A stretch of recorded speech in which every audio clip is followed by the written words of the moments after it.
സ്വാഗതം. കൊടുങ്ങല്ലൂരിനെ ബേസ് ചെയ്തിട്ടായിരുന്നു നമ്മൾ കേരളക്കാരെ വേർതിരിച്ചിരുന്നത്.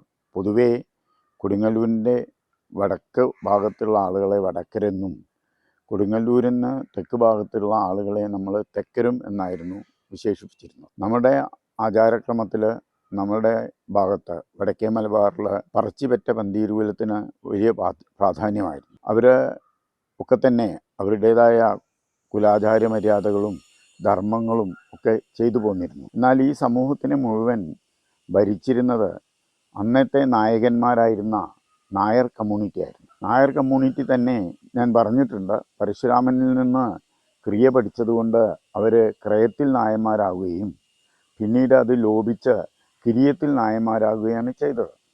ഈ കിരിയത്തിൽ നായന്മാരായിരുന്നു നായന്മാരിലെ ഏറ്റവും ഉയർന്ന വിഭാഗത്തിൽപ്പെട്ട നായകർ. ഇവരായിരുന്നു അന്നത്തെ സമൂഹത്തിനെ ഭരിച്ചിരുന്നത്.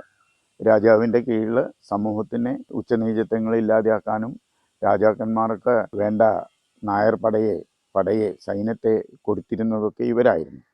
എന്നാൽ ഈ പറച്ചിപെറ്റ പന്തീരുകുലത്തിലുള്ള എല്ലാ വിഭാഗത്തിലുള്ള ആളുകൾക്കും തന്നെ അവരുടേതായ ആയോധനകല ഉണ്ടായിരുന്നു. ഈ കൂട്ടർ പടനായകന്മാരായിട്ടുള്ള കൂട്ടർ ഈ സമൂഹത്തിൽ നിന്നൊക്കെ നിപുണന്മാരായിട്ടുള്ള ആളുകളെ സെലക്ട് ചെയ്തിട്ടായിരുന്നു രാജാവിൻ്റെ അടുത്ത് പോയിരുന്നത്. അതിൽ മിക്കവാറും പ്രാധാന്യം ഉണ്ടായിരുന്നത്, യോദ്ധാക്കളിൽ പ്രാധാന്യം ഉണ്ടായിരുന്നത് ഈ നായർ സമുദായത്തിലും അതേപോലെ തീയ സമൂഹത്തിലും വിട്ടാറ്. ഇവർ കഴിവനുസരിച്ചിട്ട് ഇവർക്ക് ഓരോ സ്ഥാനമാനങ്ങൾ കൊടുക്കുകയും ഒക്കെ ചെയ്തിരുന്നു.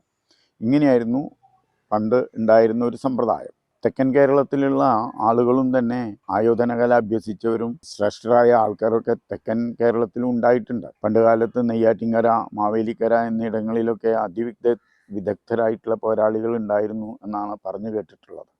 ഇതൊക്കെ നമ്മുടെ കാലത്തിൻ്റെ എത്രയോ മുമ്പുള്ള കാര്യമാണ് ഞാൻ സൂചിപ്പിക്കുന്നത്. കളരിയിലെ പല കാര്യങ്ങളും പറയുന്നതിന് മുമ്പേ ഒരു സാമൂഹ്യ വ്യവസ്ഥിതി മനസ്സിലാക്കാൻ വേണ്ടി പറയാണ്. കളരിയുടെ കാര്യങ്ങളിലേക്ക് കടക്കുന്നതിൻ്റെ മുമ്പേ അന്നത്തെ അവസ്ഥ മനസ്സിലാക്കാൻ വേണ്ടിയിട്ടാണ്. സമൂഹത്തിൽ ഇത്തരം കുലാചാര മര്യാദകളൊക്കെ എല്ലാവരും നിലനിർത്തി പോന്നിരുന്നു. എന്നാൽ സമൂഹത്തിൽ ആരെങ്കിലും തെറ്റ് ചെയ്യുകയാണെങ്കിൽ അതിന് ഈ നായകരായിട്ടുള്ള ആളുകൾ, രാജാവിൻ്റെ കീഴിൽ നായകസ്ഥാനം വഹിച്ചിരുന്നവരെ പൊതുവേ കോയ്മ എന്ന പേരിലായിരുന്നു അറിയപ്പെട്ടിരുന്നത്. അവർ ലോ ആൻഡ് ഓർഡർ നടപ്പാക്കുകയും രാജ്യത്തിന് ആവശ്യമുള്ള സമയത്ത് രാജ്യത്തിന് വേണ്ട പ്രൊട്ടക്ഷൻ ഫോഴ്സ് കൊടുക്കുകയും അതിനെ നിലനിർത്തുകയും രാജാവിനെ നിലനിർത്തുകയൊക്കെ ചെയ്തിരുന്നു. അന്ന് ഞാൻ മുമ്പ് പറഞ്ഞു, അത് ഫ്യൂഡൽ കാലഘട്ടമായിരുന്നു. എന്നാൽ അതിനുശേഷം കേരളത്തിൽ പട്ടാണിമാർ വരികയും അതിനുശേഷം ബ്രിട്ടീഷുകാരൊക്കെ വന്നപ്പോൾ ഈ കലയെ, ഈ ആയോധന കലയെ നിരോധിക്കുകയും വാളുകളൊന്നും എടുത്ത് നടക്കാൻ പാടില്ല എന്നൊക്കെ ഒരു നിയമമൊക്കെ കൊണ്ടുവന്നിരുന്നു. അതിനുശേഷമാണ് ഈ കല പൊതുവേ നാമാവിശേഷമാവുകയും ഈ സമൂഹത്തിൽ നിന്ന് മറഞ്ഞു പോവുകയും ചെയ്തത്.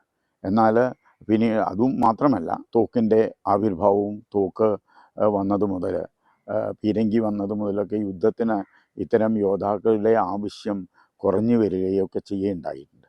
ആധുനിക കാലങ്ങൾ വരുമ്പോഴേക്കും അതിൻ്റെ പ്രാധാന്യം കുറഞ്ഞു വരികയും പിന്നീട് ഈ കളരികളുടെ തന്നെ പ്രാധാന്യം കുറയാണ്. അതിന് ഏറ്റവും പ്രധാനമായത് ഈ ബ്രിട്ടീഷുകാർ ഇതിനെ ഏകദേശം ഒരുപാട് കാലം 100-200-300 വർഷത്തോളം തന്നെ ഇതിനെ നിരോധിക്കുകയുണ്ടായിട്ടുണ്ട്. അതുകൊണ്ടാണ് അങ്ങനെ സംഭവിക്കാൻ കാരണം. പിന്നീട് ഇന്നിപ്പം നമ്മൾ കാണുന്ന കളരികൾ ആ പഴയ കാലഘട്ടത്തിലുള്ള കളരികളല്ല. അന്നത്തെ കാലത്ത് ഞങ്ങൾ എന്ത് ചെയ്തിരുന്നു വെച്ചാൽ, ഈ നിപുണന്മാരായിട്ടുള്ള നല്ല കഴിവുള്ള യോദ്ധാക്കളെ കൊണ്ടുപോയിട്ട് രാജാവിൻ്റെ മുന്നിൽ യുദ്ധത്തിന് പോകുന്നതിൻ്റെ മുമ്പേ പ്രദർശിപ്പിക്കാറുണ്ടായിരുന്നു. നമ്മൾ അവരോട് സാങ്ഷൻ വാങ്ങാറുണ്ടായിരുന്നു. അതിന് ഞങ്ങൾ പറഞ്ഞു പോന്നിരുന്ന ഒരു ആചാരം വേട്ടമുഖം കാണിക്കുക എന്നായിരുന്നു. സാമൂതിരി രാജാവിനൊക്കെ വേണ്ടിയിട്ട് വേട്ടമുഖം കാണിച്ച ഒരു വംശമാണ് ഞങ്ങൾ.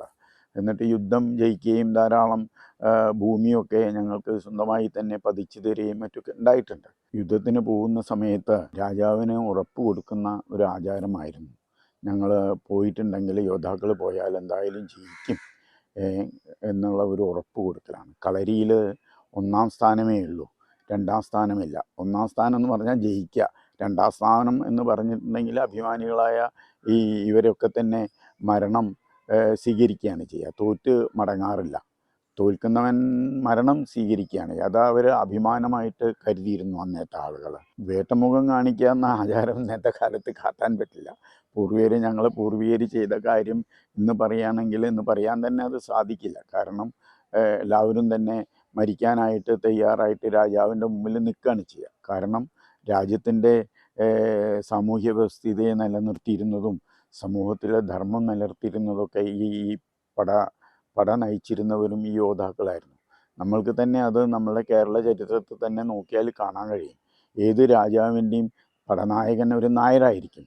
ആ നായരാണ് ഇതിൻ്റെ ഏത് രാജാവിനെടുത്താലും. നമ്മളിപ്പം കണ്ണൂരോ അല്ലെങ്കിൽ കോഴിക്കോടോ അല്ലെങ്കിൽ പരപ്പനാടോ അല്ലെങ്കിൽ കൊച്ചിയോ അല്ലെങ്കിൽ കടത്തനാടോ ഏത് രാജാവിനെ എടുത്തിട്ടുണ്ടെങ്കിലും ഈ പടനായകന്മാരൊക്കെ തന്നെ ഇത്തരത്തിലുള്ള ആളുകളായിരിക്കും. ഞങ്ങൾ ഉഗ്രംപള്ളി സമ്പ്രദായമായിരുന്നു ആചരിച്ചു പോന്നിരുന്നത്.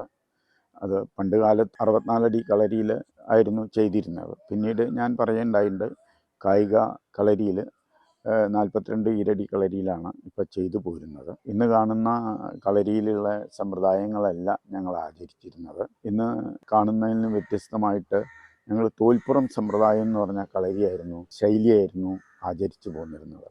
പൊതുവേ 2 സമ്പ്രദായത്തിലാണ് കളരികൾ കാണുന്നത്, അഭ്യാസങ്ങൾ. ഒന്ന് കോൽപ്പുറം സമ്പ്രദായം എന്ന് പറയും, ഒന്ന് തോൽപ്പുറം സമ്പ്രദായം എന്ന് പറയും.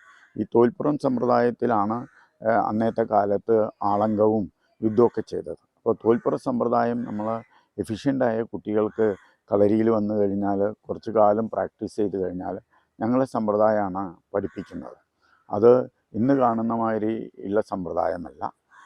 വേറെ രീതിയിലുള്ള, ഉദാഹരണമായിട്ട് കോൽച്ചുവടുകൾ 18 കോൽച്ചുവടുകൾ പഠിപ്പിക്കും. അതേപോലെ തന്നെ അടിക്കൈകൾ പഠിപ്പിക്കും.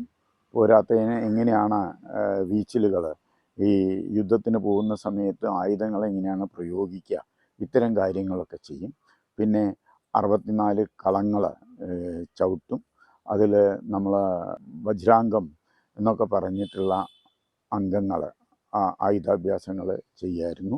ഇത് ഒക്കെ തന്നെ നന്നായിട്ട് ശീലിച്ച് വരുമ്പോഴേക്ക് ഒരാളെ നമ്മൾ വായ്ത്താരി പറഞ്ഞിട്ടല്ലാതെ തന്നെ ഒരാളെ നേരിടാനും ഒക്കെ സാധിച്ചിരുന്നു. അങ്ങനെയാണ് ഇവർ ഇതിൽ കേമന്മാരായിരുന്ന 16 കളരി ചക്രങ്ങൾ, പിന്നെ ധനുർവേദപ്പിടികൾ, അങ്ങനെ ധാരാളം അടവുകൾ ഞങ്ങളിതിലുണ്ടായിരുന്നു.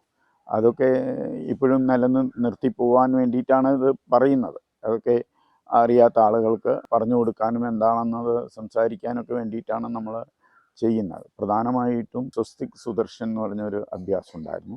അതിപ്പോൾ ഏകദേശം മറഞ്ഞുപോയി. അതറിയുന്ന ഗുരുക്കന്മാരൊക്കെ തന്നെ അന്യം നിന്ന് പോവുകയാണ്. ഇത്തരത്തിലുള്ള വിദ്യകൾ മുന്നോട്ട് കൊണ്ടുവരുന്നു. പിന്നെ പൊന്തിയും പരിചയം പറ്റുന്ന സമ്പ്രദായം, ഇതൊക്കെയായിരുന്നു ഞങ്ങളിൽ ഉണ്ടായിരുന്നത്. ഇത്തരം കാര്യങ്ങളൊക്കെ നിലനിർത്തുക, ഇതൊക്കെ കുട്ടികളിലേക്കും സമൂഹത്തിലേക്കും പകർത്തി കൊടുക്കാനാണ് ഉദ്ദേശിക്കുന്നത്. അടുത്ത ഇതിൽ നമ്മൾ വിശദമായി പറയുന്നതാണ്. നമസ്കാരം.